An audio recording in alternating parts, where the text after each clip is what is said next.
and all present here, special guests, teachers and students. It is indeed a pleasure to have you all gathered for this special occasion, that is Diksha Aram. On behalf of Sardar Patel Ayurvedic Medical College and Hospital, I extend my warm greetings to everyone. First of all, I want to introduce myself. My name is Rushikesh Ratnakar Shinde. I am from BMS second year. It is pleasure to welcome all of you to this new chapter of your academic and personal journey. Today, as we gather for the induction program, I am here delighted to share my academic journey to everyone.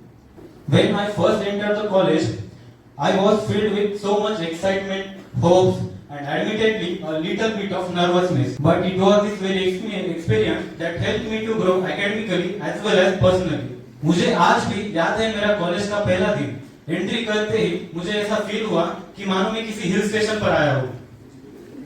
लेकिन हमारा भी आप लोगों की तरह बहुत अच्छा induction programme हुआ. सब कुछ बहुत अच्छे से चल रहा था. फिर हमारे लाइफ में एंट्री हुई श्लोकास की. मैंने जब पहली बार श्लोका सुना तो ऐसा लगा कि सब कुछ थम सा गया. मैं यहाँ आ तो गया था, लेकिन मेरे मन में बहुत सारे क्वेश्चंस चल रहे थे, जो आज आप लोगों के मन में भी चल रहे होंगे कि हमारा क्या होगा, कैसे होगा, संस्कृत भी पढ़नी पड़ेगी. बीएमएस के बारे में मैंने ये भी सुना था कि यहाँ तो सिर्फ श्लोकास, जड़ी बूटियां और मालिश यही सब करना होता है. लेकिन दोस्तों, अगर हम ही आयुर्वेद पे विश्वास नहीं करेंगे तो ये दुनिया आयुर्वेद पे कैसे विश्वास करेगी. आगे हमारे कॉलेज ने प्रोवाइड किए गए फैसिलिटीज, प्रैक्टिकल्स और टीचर्स के सहयोग के कारण मुझे आयुर्वेद का महत्व समझने लगा और इंटरेस्ट भी बढ़ने लगा.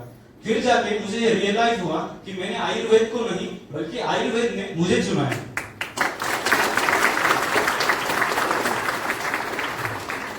जैसे जैसे समय बीतता गया, हमारे कॉलेज के टीचर्स और मैनेजमेंट के मार्गदर्शन से हमने बहुत सारे सेमिनार्स अटेंड किए. खुद हमारे रेस्पेक्टेड चांसलर सर ने हमारे लिए कॉलेज में 2 नेशनल स्तर के सेमिनार भी करवाए, जिसमें पद्मश्री पुरस्कार प्राप्त बालेंद्र प्रकाश सर जी का भी हमें मार्गदर्शन मिला. फिर आयुष मंत्रालय भारत सरकार द्वारा जो प्रकृति परीक्षण अभियान हुआ, उसमें भी सरदार पटेल के छात्र कहाँ पीछे रहने वाले थे. वहां भी पूरे मध्य प्रदेश में हमारे कॉलेज ने 9th रैंक मिलाकर अपना सर्वश्रेष्ठ योगदान दिया.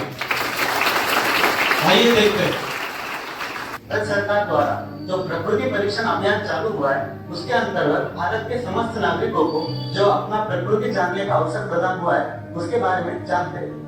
प्रकृति शरीर स्वरूप, शरीर के स्वरूप को ही उसकी प्रकृति कहा जाता है. हर एक व्यक्ति की शारीरिक रचना अलग अलग होती है. इसी तरह से हर व्यक्ति का व्यवहार, बातचीत करने का तरीका, उसकी पसंद नापसंद, हर चीज में हमको बहुत सारी वैरायटी देखने को मिलती है. इन सारे भिन्नता के लिए और स्वभाव विशिष्ट के लिए उसकी प्रकृति ही कारणीभूत होती है. तो हम हमारे आहार विहार में, यानी कि हमारे डाइट में, लाइफस्टाइल में योग्य नियोजन कर व्याधि होने से खुद को रोक सकते हैं. इसलिए मैं समस्त भारतीय नागरिकों को अनुरोध करता हूँ कि इस प्रकृति परीक्षण अभियान द्वारा खुद की प्रकृति परीक्षण करवाइए और खुद को रोग होने से बचाइए. जुड़िए हमारे साथ देश के प्रकृति परीक्षण अभियान हमने लिया है संकल्प स्वास्थ्य का, जिसका आधार है आयुर्वेद. दोस्तों, यहाँ आकर एक और सीख मिली कि इंटरनेट और सोशल मीडिया ये सिर्फ मनोरंजन का ही नहीं, बल्कि हमारा ज्ञान लोगों तक सही दिशा में पहुंचाने का भी एक जरिया हो सकता है. इसी प्रेरणा के साथ हमने हमारा एक चैनल तैयार किया, जिसका नाम है गीतांजलि आयुर्वेद, जिसके आधार से हम आयुर्वेदिक द्रव्यों की सही जानकारी लोगों तक पहुंचाने का प्रयत्न कर रहे हैं. ये इसी द्रव्यों से आगे आयुर्वेदिक औषधियां बनती है, जो कि आयुर्वेदिक प्रैक्टिस में हमें यूज करनी चाहिए. चलिए देखते हैं. नमस्कार दोस्तों.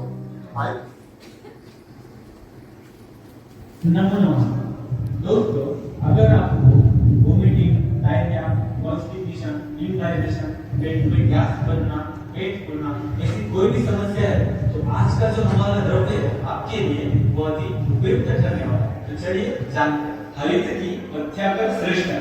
जी हाँ दोस्तों, आचार्य चरक ने अग्रगण्य संदर्भ में हरित की को पथ्याकर द्रव्यों में सर्वश्रेष्ठ बताया है. इसके अलावा विविध निबंधों में हरित की को महत्व देते हुए वर्गों का उल्लेख हरित की वर्ग ऐसा किया है. इस बात से आप यह अनुमान लगा सकते हैं कि हरित की हमारे लिए कितनी उपयुक्त औषधि. दोस्तों, अगर बात की जाए हरित की के सेवन विधि की, तो अगर आप इसको चबा के खाते हैं तो यह आपकी पाचन शक्ति को बढ़ाता है, और अगर आप इसको अपने भोजन के साथ खाएंगे तो यह बुद्धि और बल को विकसित करने में आपकी मदद करता है। बात की जाए इसके चिकित्सीय महत्व की, तो पेट साफ होने के लिए अपने दैनंदिन जीवन शैली में रात को सोते समय हरितकी के चूर्ण को गुनगुने पानी के साथ देने से पेट साफ न होना, पेट फूलना, गैस बनना, इन सारी समस्याओं से राहत मिल सकती है।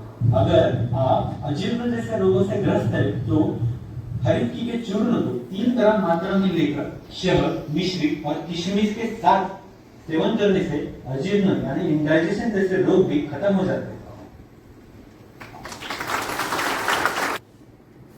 आयुर्वेदिक औषधियां चलती सालों साल है। आयुर्वेदिक औषधियां चलती सालों साल है। अंग्रेजी दवाओं में तो सिर्फ एक्सपायरी का बवाल है। एक दिन आयुर्वेद का इतना नाम होगा, एक दिन आयुर्वेद का इतना नाम होगा, चिकित्सा का इसी से सारा काम होगा। ट्रेडिशनल से इंटरनेशनल तक ले जाना है, ट्रेडिशनल से इंटरनेशनल तक ले जाना है। इसी क्षेत्र में हमें अपना नाम बनाना है। हम मॉडर्न को भी पीछे छोड़ देंगे, हम मॉडर्न को भी पीछे छोड़ देंगे, जिसके पीछे घूमता ये सारा जमाना है। आयुर्वेदिक औषधियों पर सबको नाज होगा, पूरी सृष्टि में सिर्फ इसी का राज होगा। आयुर्वेद से उपचार करोगे तो लाभ मिलेगा, इसकी गहराई में जाओगे तो ज्ञान मिलेगा। करो संघर्ष इसमें दिन और रात, दोस्तों करो संघर्ष इसमें दिन और रात, करोड़ों की भीड़ में सम्मान मिलेगा।